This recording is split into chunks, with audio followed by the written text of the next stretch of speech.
Luton Town, United Kingdom.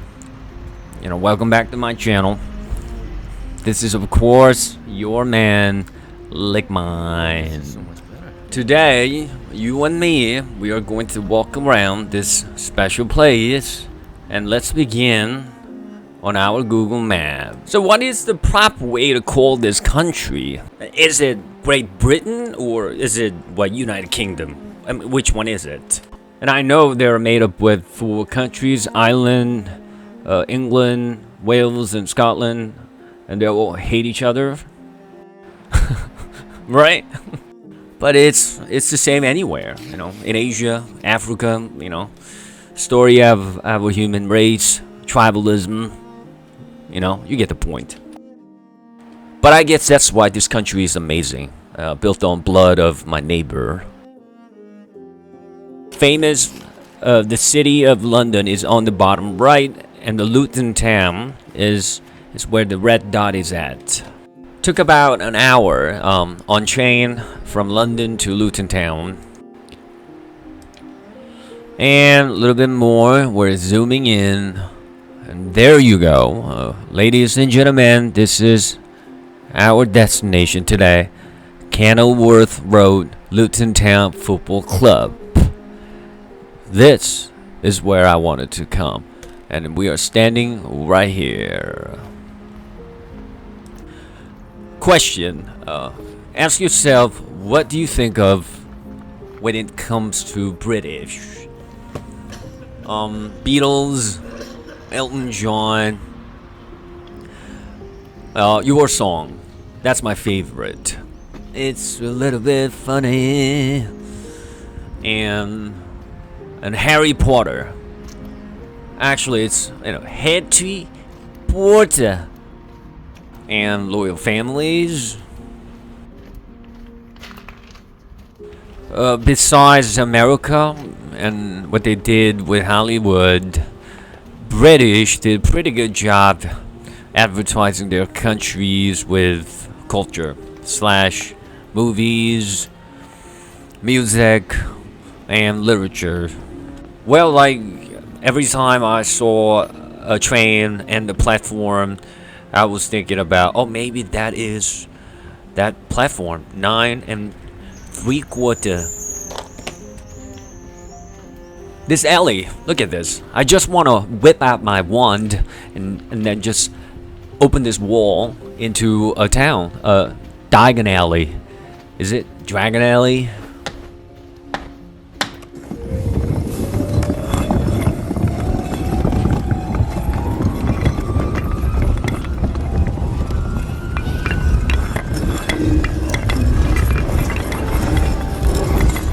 Welcome, Harry, to Diagon Alley. Yeah, it's a Diagon Alley. Alright, that's it. No more Harry Potter reference.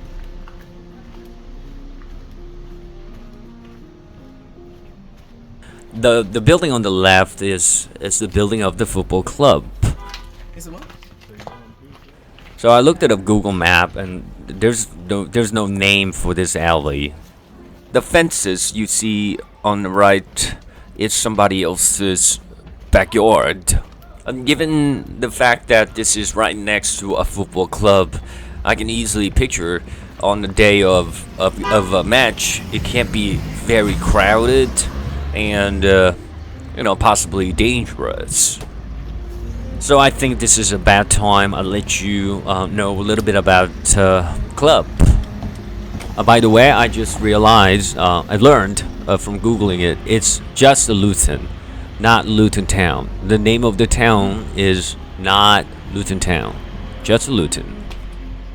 The club stadium holds about 12,000 people, and that is, not a big club, especially EPL standard.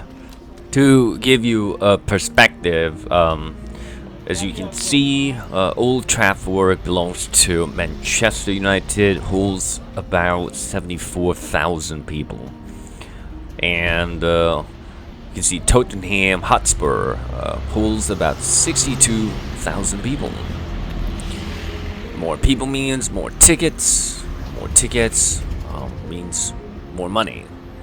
With money, the club can buy good players and make them happy with, goodies. Things like free vending machines, to increase their performance. Speaking of ticket sales, take a look at this. This is their official offline ticket booth. Wanted to go inside, but he was just closing. So going back to the history of the club got my attention in the last season. This small club had promoted to EPL, which is like Major League of Ball in EFL. EPL has 20 teams, and all subsequent minor league has about 72 teams. So the odds of the promotion is very low, especially a team like a Luton Town Football Club with a small budget. I like the kind of Cinderella stories, and I like Cinderella literally. I like blonde. Highway we are seeing is called Hatter's Way. The club's nickname is Hatters. Back in the 17th century, this town's bread and butter was of manufacturing and trade of hat. And please don't get confused, especially Japanese fans. I noticed that they go like, haters. It's not haters, it's hatters. So as I was walking for about a half an hour, I noticed that I don't see a single white person. Like one. I saw one at the ticket booth, right? That was it. I thought I was going to see a bunch of Anglo-Saxons, but all I see is a lot of immigrants. I saw many Indians, Pakistanis, probably they're British Asians, and Hindus and Muslims, mostly, at least around the club. This is Luton Town racial demographic in 1971. Still whites. Right? Still whites. 1981. Still whites. And around this time, Mrs. Brown is going, too many Indian people. And then Mr. Green says, don't worry, dear. They're good people. We're not moving. Are you worrying that we're going to see an Indian politician? A year later, they got themselves a first British Asian Prime Minister. Ironically, about a week after the filming this, he's gone. Labour Party beat the hell out of him. Look at these houses. In America, we call them townhouses. In UK, they call them terraced houses. Interesting. I bet there is exception, but when you see a bunch of these houses in a town, it represents working class, blue collar, and immigrant. You know that I'm a real estate guy, so I looked it up. Jesus, these houses are not cheap. They're about £280,000. Do you know how much that is in dollars? That's about $350,000. With that kind of money, you can buy a decent houses in Pennsylvania, over 4,000 square foot. So row houses represents working class. Well, that is one heck of a working class right there. But it makes sense for a town like Luton when there is a high concentrated certain group of immigrants living in one area. It brings the value of real estate up, or at least stay afloat. Because there is always going to be a demand from the immigrants of their own, from their own country. Their moms, their sisters, they bring their families. It's got infrastructures, markets, and restaurants, and city officials that speaks their own language. A young man from Pakistan, his name is Patel. He's starting a new life in England, and he will come to a town like Luton. And I believe there are a lot of people like him coming to UK on a regular basis. Just like the law of universal economic, high demand, low supply, the price going up. And India and Pakistan combined the population is what, 2 billion? A little side story here. He's my taxi driver I met that day, and his name is Saeed Safdar Hussein.